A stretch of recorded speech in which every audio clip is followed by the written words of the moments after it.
Welcome back. I'm Gary Parr. And I'm Beth Ellicott. And you're listening to Fiber Talk, the twice weekly podcast for needlework artists.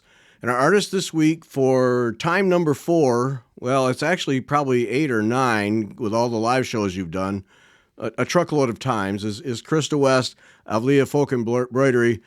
Krista, welcome. Thanks for coming back. Thank you. Thanks so much. It's great to be here. Yeah. And for the video watchers, Krista's in her workspace with the wall of cones of thread, which makes everyone drool and be jealous. And yeah, it's a tough work environment. Way to suffer. I'm bearing up. Yeah. You tough it out. Yep. Okay. This is a unique thing. So normally we talk to Krista about her designs and what she's doing and so on and so forth. But you posted last week before, that you were going to have a week of complete focus, like you were cutting out the world so you could work on design work and just really focus without interruption. And I read that, and people get on her newsletter, sign up so you keep up with these things. And also for people listening in the month of November 2025, 20% off everything on Krista's site. So take advantage of that. But you mentioned about this week that you were going to do. And so immediately I write to you and say, hey, we got to talk about this, because this is fascinating from a designer perspective. But then I start to think, wait a minute, from a stitcher perspective, if you could block out a day or, a weekend or something, that, that gets to be tempting. So, Krista, will you do a show with us to talk about this? And you said, absolutely, you would. Yeah. So, yes, here we are. And I'm most anxious to learn about this. So this entire week. So tell how this got started. How did you? Okay, so this is a really funny story. So in the early 2000s, so my previous career, I was a custom tailor. I was a specialty tailor for Greek Orthodox communities. And when I got started, right after I had finished my apprenticeship doing that, it was right around 1997, 98. And a friend of mine had just gotten into the world of web design. And he comes to me and says, okay, I think we need to put your stuff on this thing called the internet. And I'm like, okay, great. What's that? And I had no idea what he was talking about. And he said, just give me some photos. And next thing I knew, about 2 weeks later, I had a website. And we were getting these, within 2 months, we were getting 1,200 hits a month, which back in 98 was like being flooded. And my tailoring business just took off in a way. I kind of had thought that it would just be more or less a hobby business. My kids at this point, I had just started having kids. My tailoring business takes off. And suddenly a couple of years later, in the early 2000s, here I am trying to manage, at the time, 10, 15, 20 custom orders at a time. And I've got no childcare, and I've got 2 little kids under the age of 5. And I'm like, oh my gosh, I'm drowning here. And I should say, my mother-in-law did help out one day a week, but they had a family business, and so she wasn't that available. And I wasn't making enough at my tailoring to actually hire childcare. So I was really stuck. And I was talking to my husband one day, and I was just like, oh, if I could just have a whole day, I could get so much done. And he was like, well, why don't you? And I was like, oh, that's a great idea. So I kind of looked at my kids and I thought, you know what? I could be a really crappy mom one day a week and it probably would be okay. And so I was like, okay, so here's what we're going to do. And so our family instituted this thing called the long day. And every Wednesday I would start work at 7 in the morning. And I would go till 10 at night. I would work 15 hours and nobody was supposed to interrupt me unless there was fire or blood. That was the rule. And basically that lunches were in the fridge and everybody got a movie in the afternoon if they wanted it. Basically anything to keep everybody happy and out of my hair. Because I kind of figured, okay, 15% of the time, if I wasn't that great of a parent, wasn't that present, 85% of the time I was doing okay. Yeah. So I started doing this day and it made all the difference. And so I kept refining it over the years. And I read about actually, I started getting interested in the neuroscience behind it. And I started reading about choice paralysis and decision paralysis. And I realized that every time you have to make a decision about something, it robs your focus. And so I went so down this rabbit hole. Like, I wore the exact same outfit. I ate the exact same breakfast, the exact same lunch. I literally took every possible decision off my plate so that all I could do was literally walk into my workshop at 7 in the morning, and I would have like all my cutting notes prepped. So I would do some prep ahead of time, and I would literally just put my headset on so that I couldn't even hear anything going on. If anybody was yelling or having a fit, it was like, okay, figure yourselves out. And I just worked all day.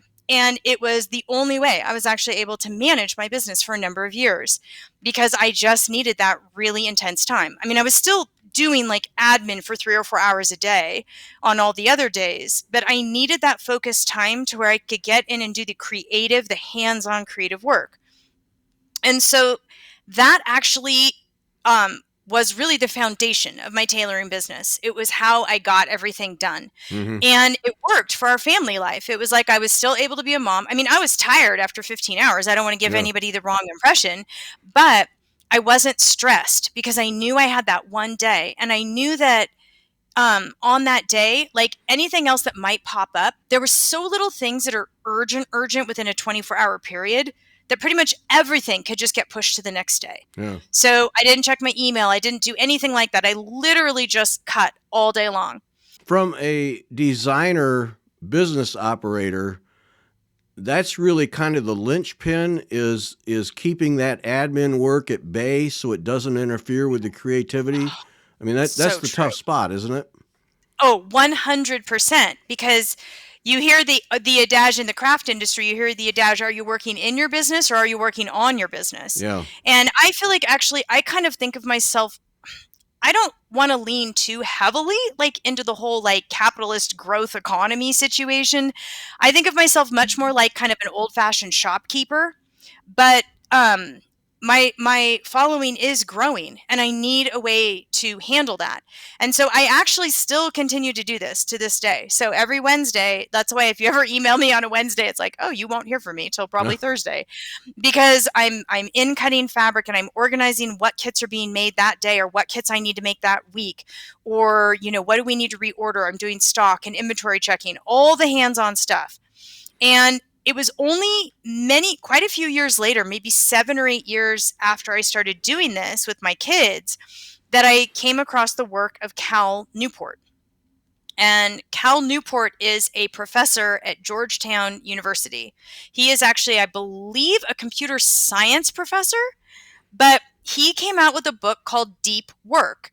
And he was talking about this whole concept. And I was like, yes, preach. This is exactly what I've been doing for like, at this point, like 7, 8 years. And so it was really helpful because in that book, he actually lays out multiple ways. I think there's like 4 different suggestions he gives for scheduling in focused time of work, because it's critical. As a craft business owner, you could literally spend your entire day just dealing with like putting out fires and answering emails. Like Right. you could literally all day long. And if you don't set aside that focused time, you lose that, for me at least, I lose that focused artistic time, which is the whole reason I'm here. Yeah. Yeah. No, and I've you got know, you talk about that, and it brings me back to the days when I was a magazine editor, because I could literally show up to start work at 9 o'clock, and if I allowed it to happen, I could just sit there and all day long just let things come to me and deal with them, and go home at 5 o'clock, and put in terms of planning or developing or furthering the magazine, put in zero effort. Just deal with the fires and the things that come up. And I could do that for days if I wanted to. I know exactly what you mean. And at some point you have to just shut the door and say, no, I actually have to do work that moves the thing forward. And it's Yeah.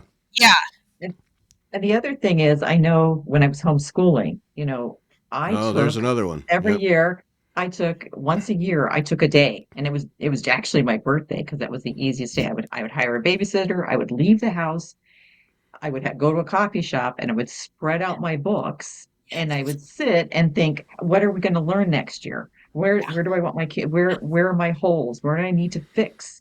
And I didn't get the whole lesson plans done, but I knew where I was going. But I needed that day, and I would often, as a homeschool mom, take one day a month, and even if it was just for a few hours, stop and do something that was very creative, very hands-on, but away from the house. Because if I was home, there's too many Yep. distractions. And Yes. to I get think that actually away. brings up a really good point, is that for a lot of people that I've talked to over the years and like talked about this, for some people, actually getting out of your home environment is a critical piece of the puzzle. That you actually need to go someplace else where you don't have the distractions that are in your home. And I mean, I work in a separate studio now, and I'm actually, hopefully, fingers crossed, in the process of moving to a slightly larger production space, so a bigger workshop. And that is actually one of the things when we were looking at the new space. I'm like, okay, is there a door I can close? Like, is there a space I can go into and Yeah. close it so that if I have my headphones on and that door is closed, not to interrupt me. Right. It's something like, if every time you're interrupted, I think on average it takes like 16 minutes to get back into the flow of whatever you are working on. Yeah.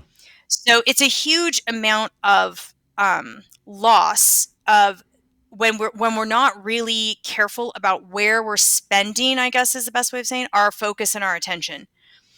And I'm a real dragon over my own attention and my own focus. Like, I will be light and fluffy about so many things, but I'm like, when it comes to my focus and my attention, I'm like, get out of my way. Like, I am really, really scheduled and careful about that, because it is extremely easy when we live a creative life for so many things to come in, because I think so much of the creative process is not productive either initially or at lots of different little stops along the road. It doesn't oftentimes feel productive or feel like you're doing anything until like suddenly, boom, there's the thing you needed to do. And I think that makes it really challenging, especially in our society, because we're kind of drilled into this whole, like, what did you do today? What did you produce? And for me, it might be, if it's a design week, I might be, well, I looked at my wall and moved a bunch of things around. And that was like, and that might not actually be productive for another 3 months from now. Right. But in that time period, it was really helpful. Like you said, it allows me to see holes. It allows me to see, oh, am I doing too many palettes of the same kind of palette, or that sort of a thing. But I think so many of us are really caught in that kind of trap of feeling like we have to be productive all the time. And I actually think that putting that expectation on ourselves is a real creativity killer. Yeah. I agree. I think the idea, the concept of playing, and it doesn't Yes. matter what that play is for you. Mm-hmm. Whether playing is, I'm going to try a new recipe in the kitchen, Mm-hmm. or I'm going to go plant something new in the garden, or I'm going to Mm-hmm. try a new thread and I'm just going to see what it does on this piece of cloth. Those are all creative plays.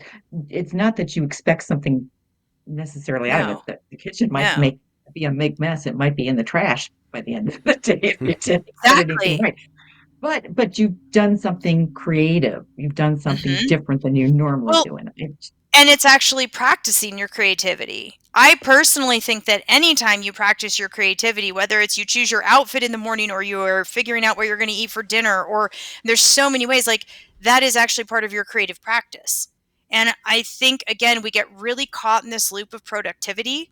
And I think it's really helpful for people to kind of step back and give yourself permission to just, you're right, do that creative play, do that creative experimentation. Yeah. Right. So Cal Newport. So Hmm. he formalized this concept for you. Did he help you move it forward, or did he just give you some Yes. like a I label of think approval? it was kind of a lot of a label of approval, but I finally actually understood the neuroscience behind it Okay. from his book, and it helped me lean into things like taking all the decisions off the table. I thought it was just being a little bit uptight to like always wear the same outfit and eat the same lunch. But then when I understood the neuroscience, like that was basically preserving all of my attention for the work that day, and that actually that was a huge part of like why the day worked. And so kind of getting into understanding the why really helped me kind of understand my own, like, how I was doing it. And then it was also helpful too, because I feel like he talked also about using the same concept, and then maybe putting it in smaller sections of time. So for example, for people who couldn't get like an entire 12-hour day or 15-hour day, could you get 2 hours a day? And Okay. that's actually something that has really helped me, especially as a small business owner, because like if I have to get in and do like a bunch of social media posts or I need to write instructions for a pattern or something, I will literally just block out like, okay, from 1 to 3, nobody call like my family. I'll just tell my family like content or I'm writing. And they know now, like, don't, if I text them and say, I'm writing, like, don't stop by, don't bring me lunch. I don't want to see you. I love you very much, but I just don't want you in my space. And they totally get it. And my husband's really, really supportive about this. He really understands kind of the way I work. And so that's been really helpful for me to understand that it doesn't have to be this great big 12-hour day. If I need 1 hour or 90 minutes or 2 hours, I can use the same concept and I can use it on a day-to-day basis as needed. So that's Yeah. really flexible. Okay, so this gets to when you first wrote that post or whatever, wherever it was, doesn't matter, Mhm. where you talked about a week. That was Mhm. where I went to was can this be translated to smaller blocks of time? Yes. And so Yes. so you basically you may say have a week during the year or 2 weeks during the year that you do this, but it's an ongoing thing just at a different level. Yes. My idea of the design week, that's actually for the last couple of years, I've really only been able to string together like 2 or 3 days every month or two to like do design work. And this year, I was finally in a place where I was like, I'm giving myself a full 5 days. Like, I need 5 full days and I can take as much time as I want because I needed to be in that space to kind of play a little bit more. Because I have a lot of younger stitchers who follow me, and I gravitate towards the great big huge like 30,000 stitch projects, but a lot of my people, they need something smaller and more accessible as they're kind of entering into this craft. And so I needed this space to kind of play with that because that's kind of for me working really small like that is harder for me than doing something really Oh, big. uh-huh. And so I needed this space to kind of like look at fabrics and look at different interfacings and think about what that could even be. And and so for me, I needed that whole 5 day process. But usually for me, for designing, if I'm going to get in and just put my head down and just design, I usually like a minimum of 2 solid back-to-back days. Okay. Charting is very time consuming. And especially when I'm researching historic textiles, I'm usually like researching numerous old photos. I'm looking at different things that people have sent me. I have a design that like 5 different people sent me like examples that their family had stitched like over like the last 100 years. So I had to like kind of look at all of those, and that Hmm. takes a lot of time to study all of it. And then charting is slow. So yeah. Okay, all right. I have so many questions on this whole thing. So it because that was one of the things was all right. There's creating designs and doing the research, and for you, so much of your stuff is based on historic designs and patterns and colors and all those things. So there, Hmm. to me, there's that, but then there's the physical part, and I have no idea why I have to hold both hands up with my fingers so far apart, but I'm doing that. Um, but there's the physical part of charting and writing instructions. Hmm. And so they, to me, that I would put that, and not having ever done it, in a class where, okay, I could do that, and if there were interruptions, I'd be okay. But Oh, we're, but so that's not the case. So you need to have a that's focus for time me. for design and focus Yeah. for charting. Okay. Yeah, that's actually, I mean, my family will come in and like maybe say something to me, and I might stop and take a break, but for me when I'm really deep into a design, I'm looking at it stitch by stitch by stitch. So I'm literally looking at like a half an inch by a half an inch at a time.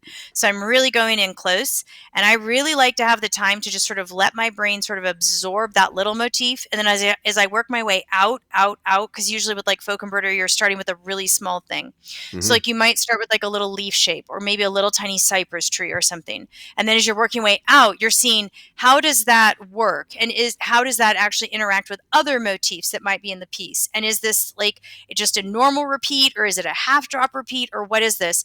And as I kind of move my way out in the pattern or the design, I I need time to kind of absorb that because I can't tell you how many times I've looked at a motif and I've thought, well, this should be, say, like a double-ended table runner.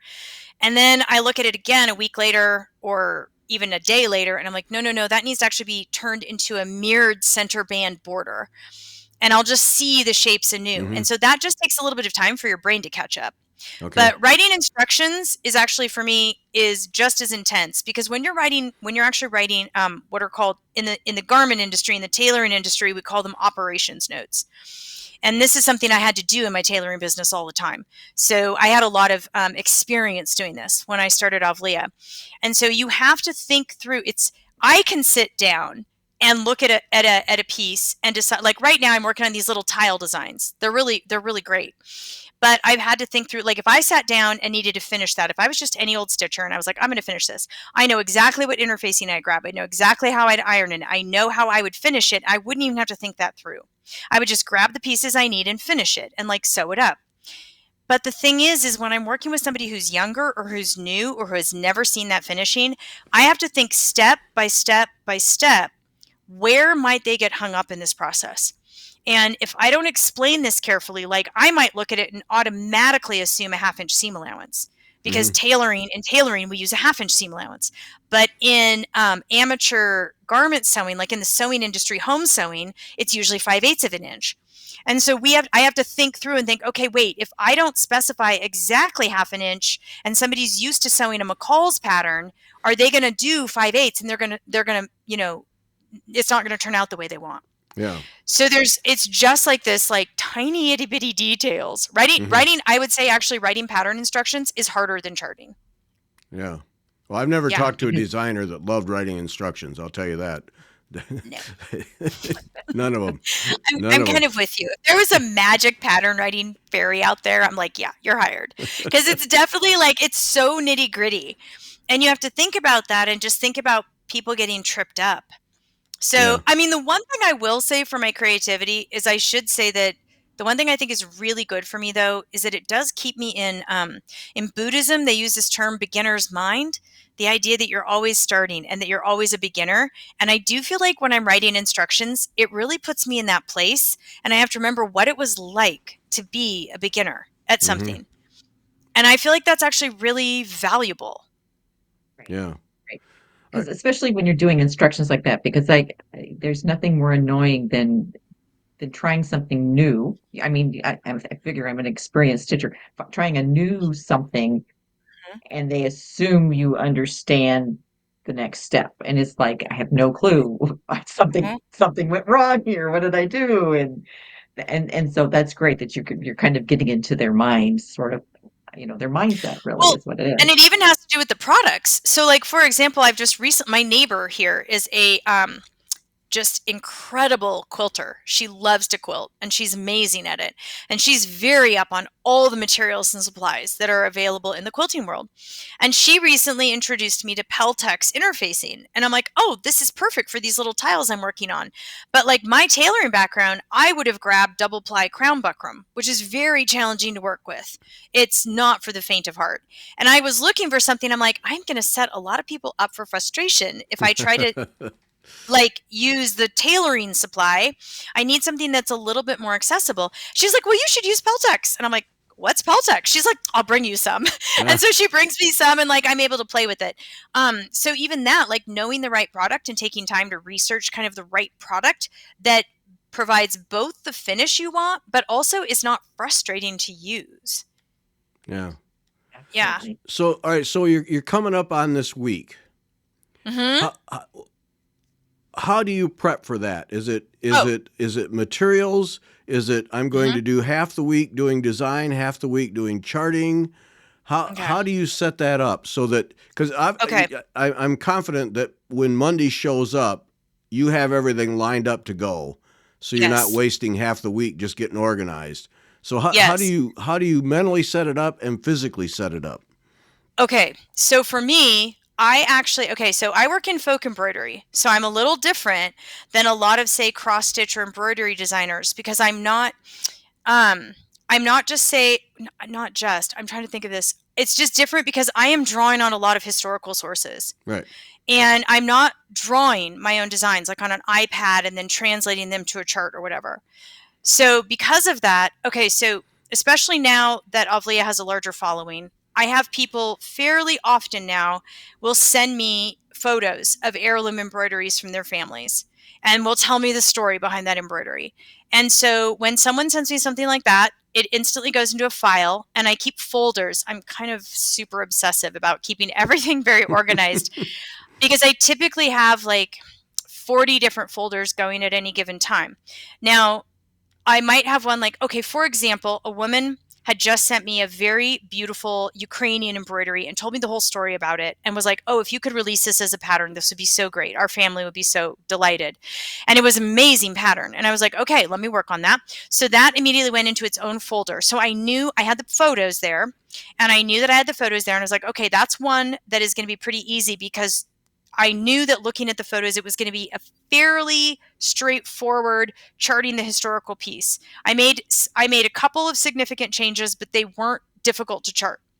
So that goes in there. And then, like when I was in Greece last year, I came home with over 700 photos, and those are all organized by either like location or style of folk costume or style of embroidery or something like that. And so I knew, for example, that like, okay, so I started a folder on, it's a new technique that I'm getting ready to launch a design in called azzolati.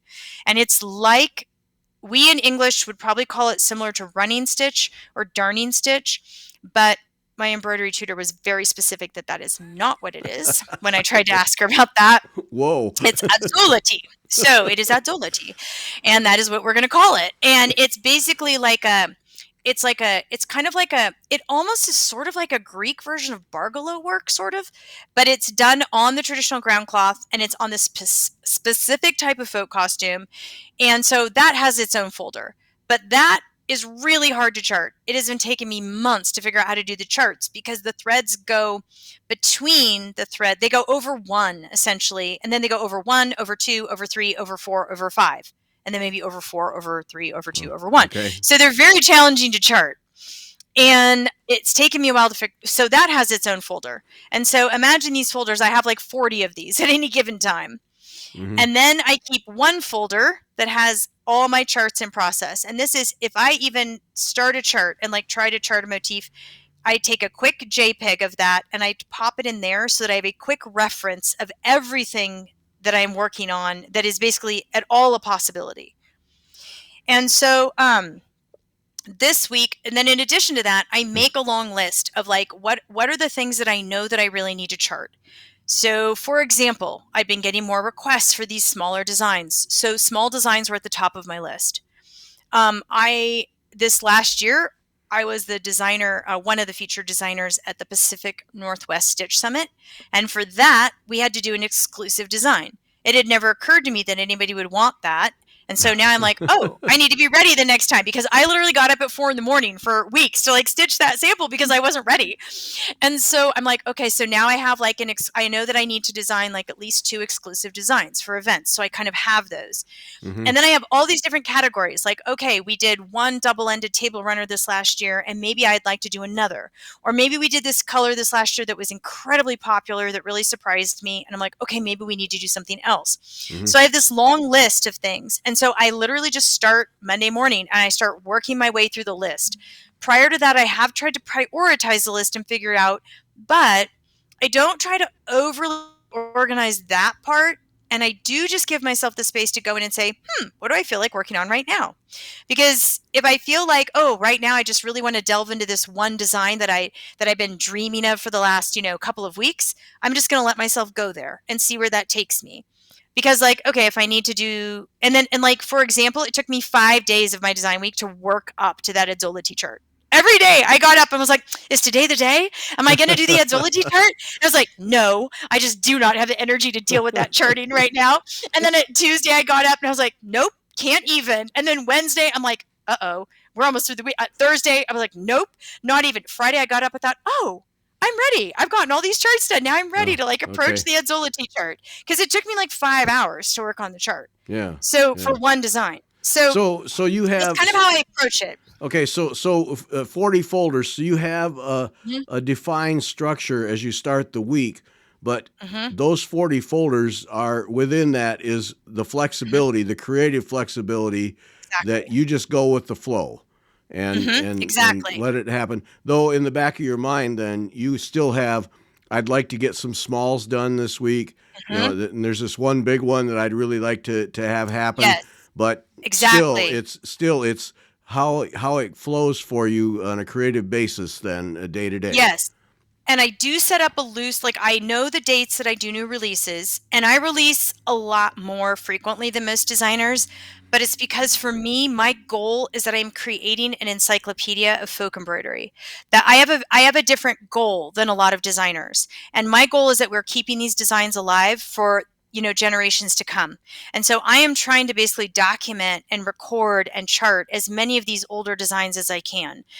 And so, yeah, even within that, so I have a huge design board. It's like 30 square feet. It's 5 feet across and no, 6 feet across and 5 feet. It's huge. It's those like wool felt tiles. And I have it set up by my design releases. And like that way, once I think, oh, this is a really cool table runner, this could go in, the March 1st release. And then I'm like, oh, this is a cool design. This could go here. And once I put them up there, visually I go, oh, wait, I just put two table runners next to each other. So maybe I need to swap out a different kind of design. Maybe I need a wall hanging or a cushion cover or something swapped out. And so once I've actually, I do all the charting and focus on that during the design week. This year, like by the end of, or this last design week, by the time I got through the end, I was ready to kind of put things up on the board and start figuring out where they slotted in. That isn't always the case for me, but sometimes it happens that way. And for example, I was charting, and sometimes it helps me see color palettes because I put a bunch of stuff up on my board and I was like, oh, wait, I've got way too much blue in here. Yeah. Now, my people love them blue. Oh my gosh, my people love their blue. But I needed to work in some other colors too, because I'm actually for example, I'm seeing a resurgence in interest in the red and black designs.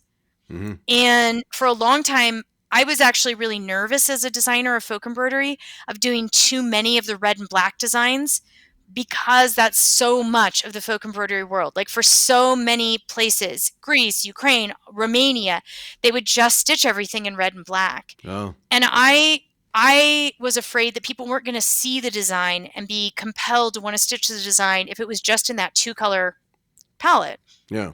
And so, but I did look and I was like, well, actually, I'm noticing that the things that are red and black right now are really popular. So I'm like, okay, I need to work a little bit more of that in. So yeah, I hope does that help explain? Yeah, no, because I just wondered if when you showed up Monday morning, if you have this, this spreadsheet and you just start executing things, or if you actually allowed yourself to be creative throughout the week. Very much creative. Yes, very much creative. Yeah. Yes. Because when you set aside a week like that, you want, at the end of that week, you want to feel like you've accomplished something. Otherwise, that's nothing but frustration and stress. So I wondered how far you went with it. So you give yourself a framework, but within that framework is all kinds of give and take. All kinds of give and take. Usually what I would do too is you have to remember too, if you're doing that kind of focused work, you are going to lose cognitive focus as the week progresses. When you're doing long sessions of long focused work, you will have diminishing returns as the week goes on, because your brain needs time to recover and rest and all of that. Yeah. And so I knew that anything that seemed really hard, I tried to tackle first thing on Monday. And then, or I will start my morning and say, okay, let's do the hard thing in the morning. And then if I get that done by lunchtime, great. Then after that, I can just play around with all the stuff I've wanted to experiment or play around with. Yeah, there's a lot of play involved. Yeah. Okay. All right. Okay. So then, and I'll go back to my editing, because that, as I got further along in my career, I learned that my editing, especially difficult articles and any writing I had to do in the morning. And I got to a point where if I didn't have it done by noon, I didn't tackle it till the next day, because I knew that whatever I did in the afternoon I was going to have to rework it. And have you seen the latest research on this? This is interesting. I've just started to see this coming out. Where did I see this? It's talking about, okay, so you're familiar with the idea of chronotypes. Some people are early birds and some people are night owls. But the next thing they're thinking about is, okay, when do you do your best focused work? And I'm a total early bird. I'm up at 5 most mornings. I'm just a totally annoying early bird.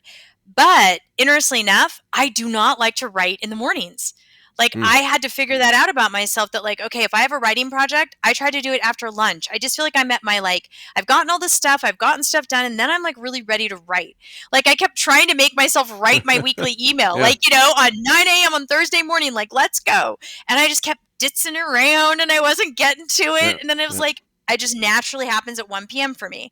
So this is another like kind of refinement of this system. People are starting to really look and see, okay, when is it that you are naturally gravitating towards focused work? And it doesn't always line up with like whether you're an early bird or a night owl or whatever. Yeah. Yeah. Okay. Right. And Okay. that makes sense though too, because like I do a lot of in the morning is when I want to get a lot of those little tasks done that take up too much brain space, you know, just get them done.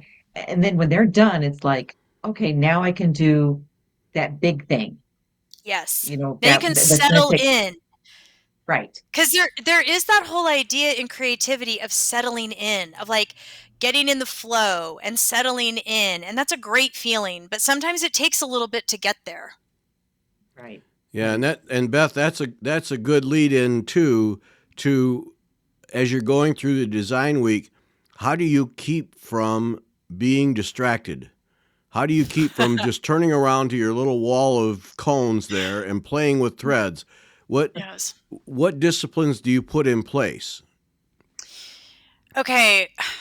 I kind of naturally gravitate towards the feeling of flow. Okay. So like I really like being in that flow state when I'm creating, and I tend to get really irritated when people pull me out of that state. So I may not be the best person to answer this question, but I first off, I really boundary my space. That's the first important thing. I basically like during that week, my husband was great. He was like, "Here, I'll come in and fulfill orders," and I'm like, "Great, you can come in between like 9 and 10:30, and after that, I don't want to see you." like, so having boundary your space is really really critical. So, like my studio right now faces like a little walking path, and there's like all these cute little kids that walk by and people with their dogs and things like that. So I put the blinds down. So like Okay. I put the blinds down and like I kind of put myself in a little design bubble, and I put my headphones on and I try to basically take out any sort of distraction that I can. But I will say that it does take practice to kind of get to this space, and I have to keep kind of reminding myself, because you're tempted as you start losing cognitive focus, you're drawn to distractions because your brain is like, Right. okay, I want Right. a break, you know? Right. And so I feel like for that, sometimes you just need to let the distraction happen. So if I get to that space, I might come in and just like, if I'm really feeling like, okay, I just don't have it, I'm not in the flow right now, I might come and just like wind floss for an hour, like just to give myself a break. So I think of like boundarying your time, but really importantly, boundarying your space. We deal with a lot of spatial pollution, I guess is a good way of putting it. Yeah. Like Yeah. our places are noisy. So think about your five senses, you know. Is your space noisy? What does it smell like? Did you eat often enough? You know, all those kind of things. What are you hearing? You know, all the things. And what are you seeing? If I'm in too visually noisy of a space, I can't create. Yeah. So like I need to be in a space where like I'm at my desk, like that faces a wall. And so I think a lot of it is thinking about that and kind of just taking a moment to kind of with a critical eye, look over your space and kind of see what are the inherent distractions. Like I Yeah. always go in and tidy and clean my studio before a design week. Okay. Because I know myself well enough to know that if I'm feeling like a little bit at sea design wise, I'll just go and like, you know, I'll just go dither around cleaning stuff. I don't like to clean. I am not a natural cleaner. But if I can't create something, I'll like go grab the vacuum cleaner. And I'm like, okay, so you have to know yourself and kind of watch for your own patterns. So watch for when you lose focus. And I heard this phrase recently. I love it. It's not that I have failed, it's that I have learned. And so when you go into that lack, when you start losing your focus, start noticing like what's going on around you. Yeah. Well, and that gets to those distractions, especially today, because Beth just put herself through an internet social media detox here 3 weeks ago. And, you know, that can be the biggest time suck that ever walked the planet if you don't manage it. And I know I'm terrible at it. And you can let an hour or two go by. And if you've got nothing, if you have a whole week set aside, you think, oh, what's an hour to sit there on Instagram? and then pretty soon it's 2 hours, and then your morning Mhm. shot, and then where are you at? Yes. And so, yeah, it's so Oh, easy to get distracted. Yeah. yeah, so I guess I didn't even mention that, but yeah, no, I don't really go into a full social media detox. Like I might check in for messages at the end of the day because some of my new people like they'll message me like, "Wait, I started on the wrong corner. How do I correct for this?" And I really want to make sure that they feel supported. But I'll usually just check in like I'll finish my design work around like 6 p.m. and then I'll just do a quick check-in, but I'll try to think of it more like email and be like, "Okay, I'm checking my messages and then I'm out."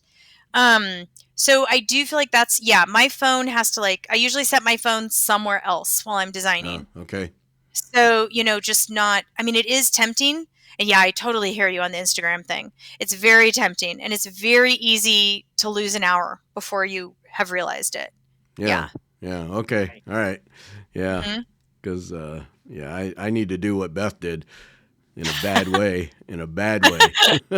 Yeah, it did make me feel a whole lot better when I turned it off, and I just didn't touch it for a week, and then I only touched Yeah. it on Sunday, and it just to check, just to put some things Yeah. on, and then I was out Yeah. again.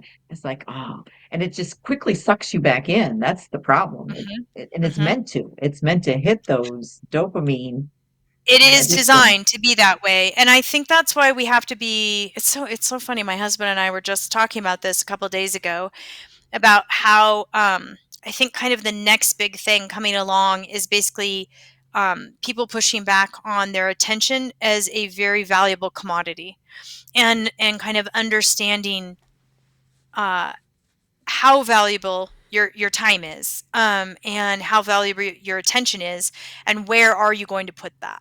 Yeah. Yeah. Just real quick, it just made me think of, have you seen a resurgence of people doing more analog, like the bullet journal, carrying a notebook? Yes, very much so. In fact, a friend of mine actually, oh, she's doing this really cool, like, hand embroidered journal thing, and it's, Kate Latham who owns Modern Hoopla. She does the really cool frames for embroidery hoops, and, she just did this thing.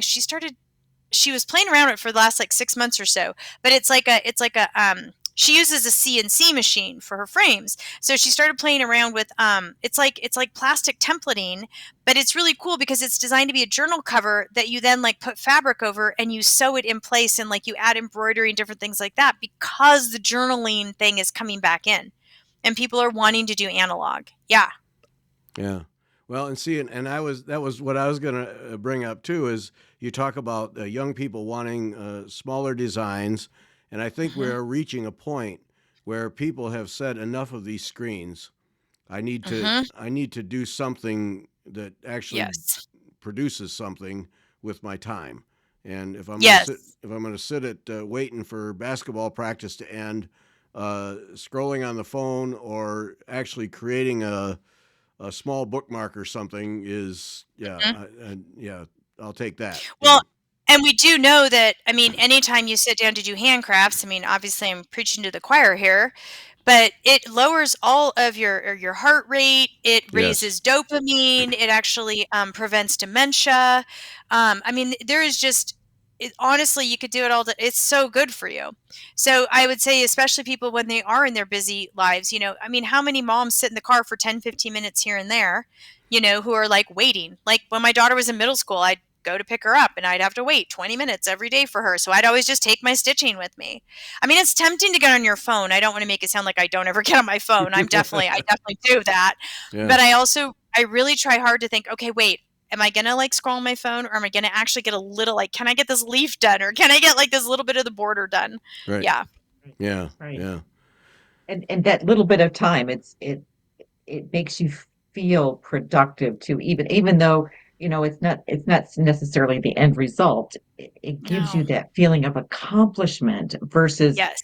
you've been scrolling on your phone and it's like, oh, that What do was you a have to show waste for it? of, yeah. Interestingly enough, Betson Corkhill in Knitting for Health and Wellness brings this up, and she talks about she's an occupational therapist in Britain, and she talks about how in the occupational therapy world, handcrafts are the only occupational therapy tool that has a direct impact on self-esteem because at the Hmm. end of the thing, you actually have something to show for it.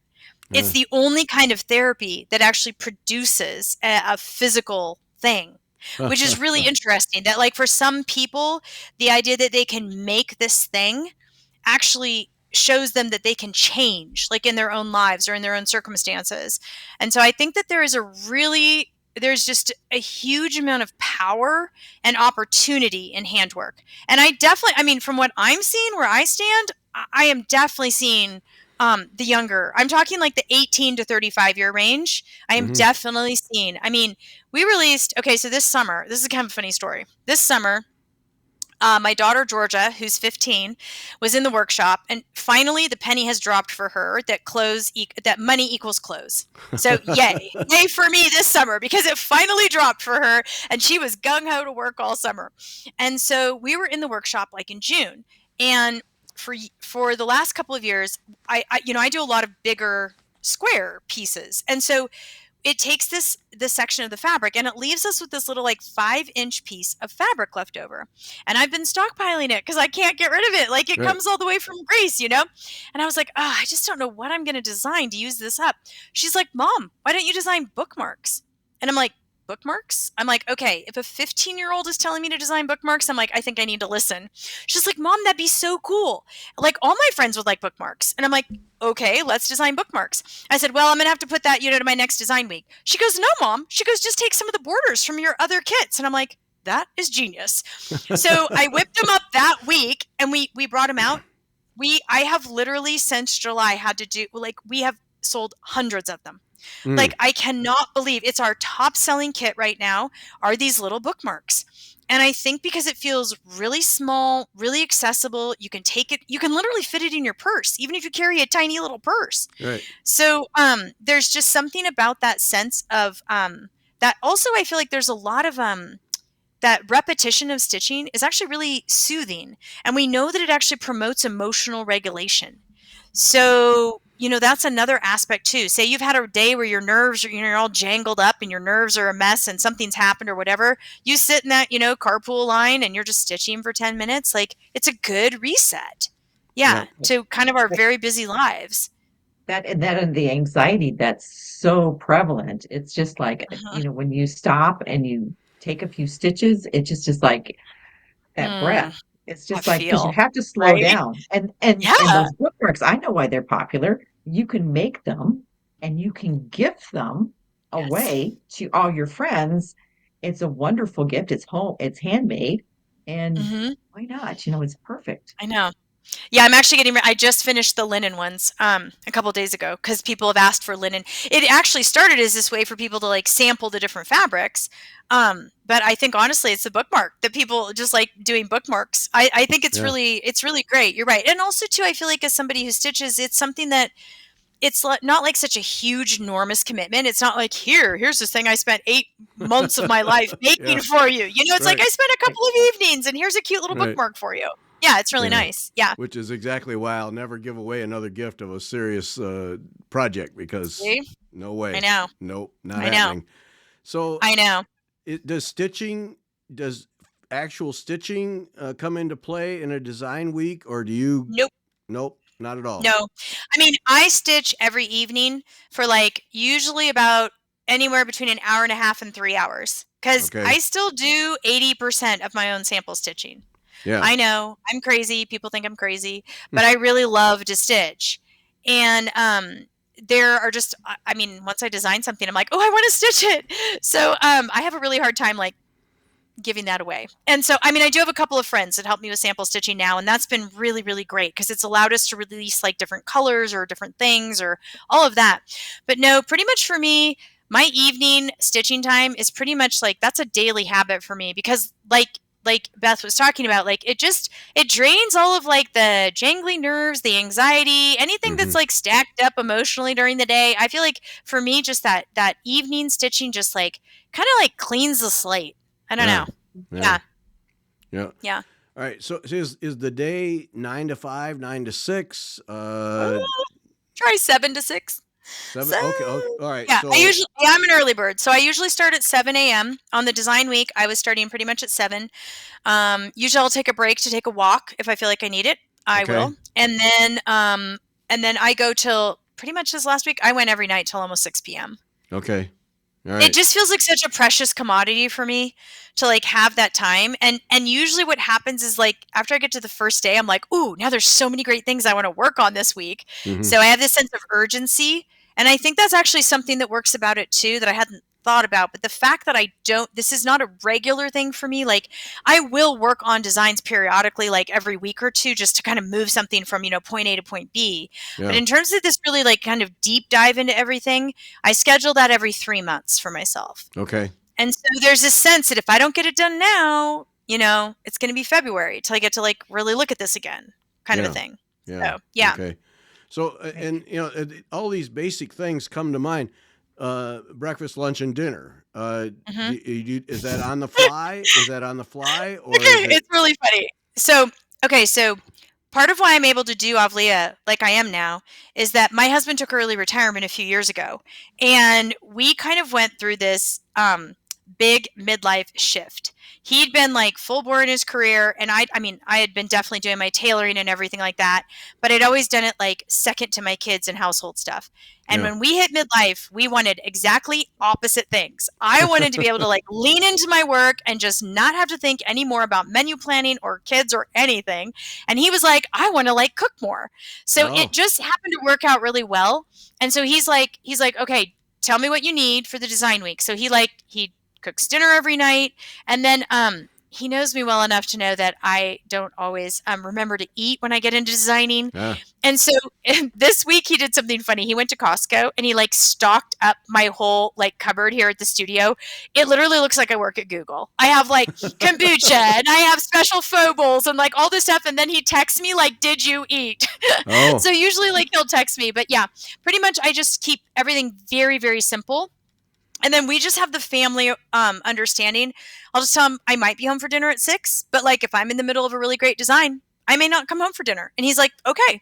I mean, it's only a week. So we just have that understanding. Most days, like by the time it's 6 p.m., I'm tired and I'm ready for a break. Yeah. But yeah, so that stuff. And then like I just try to get anything like any household admin, any work admin, everything I can. I try to plan ahead, get it all done, or I just push it off to the next week. Mm-hmm. Yeah. Please tell me you didn't wear the same clothes all week. No, I did not. No, I did not. I did not. Not when I do back-to-back design days. I did not. No. The jeans stand up by themselves in the corner. No. Well, the funny thing is though, working as a tailor and in textiles all for this many years, this is now I think I'm in my 30th year. I have discovered that like I have to have some of my clothes like set aside for when I'm working with fabric because fabric just is really all the fabric dust and the fiber dust. It's hard on your clothes. Mhm. So yeah. Yeah. But I didn't Okay. wear them all the same week. Okay.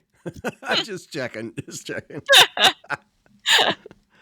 So, all right. So, just a snapshot. How was this week? Did you feel like this week was top 10 or pretty average? Top 10. This was the best design session I've ever had. Okay. And I think it was for a number of reasons. Partly, I had planned for it several weeks in advance. I'd put it on my schedule probably actually like a month ahead of time. I had just come off of PNWIS, the Pacific Northwest Stitch Retreat. And so I'd gotten to walk the room and see a lot of what everybody was working on, which I found really inspiring. It was like, So you were wait, charged up. Yeah. I was charged up. And I had been saving things for like, months. And I had a bunch of charts that I had gotten to like from point A to maybe point B, and they needed to go to point C or point D. So I had a lot of things that were like ready to be launched. Mm-hmm. And then there was a couple of things that I've been working on that I was held up on supplies. There's a type of they're a type of all over embroidery, not full coverage, but repeating motif embroideries that are done in Greece that incorporate a type of metallic floss. And it's a type that's offered in Greece that I haven't really seen anything quite like it in the States. And so I needed to wait to make sure that my supplier could get that for me, as well as these sorts of pieces are oftentimes, they're like smaller little table runners, and they usually are done with DMC and a metallic floss. And then instead of having any kind of like fringe or drawn thread hemming, the ends are folded under, and then they have like this really pretty metallic lace sewn to the ends. It's like this really beautiful kind of gold black metallic lace. It's very distinctive, and I needed to make sure I could get it. And right before the design week started, my guy in Greece was like, "Yep, we can get that for you, not a problem." And so I knew that I could design for it, because part of what I'm dealing with designing folk embroidery is if I'm going to do some of the like more authentic stuff like that, I have to make sure I can actually get the supplies for it, Yeah. because Yeah. we don't have everything available here in the United States that I need. Yeah. Okay. All right. And the other thing too is I had also want the other that.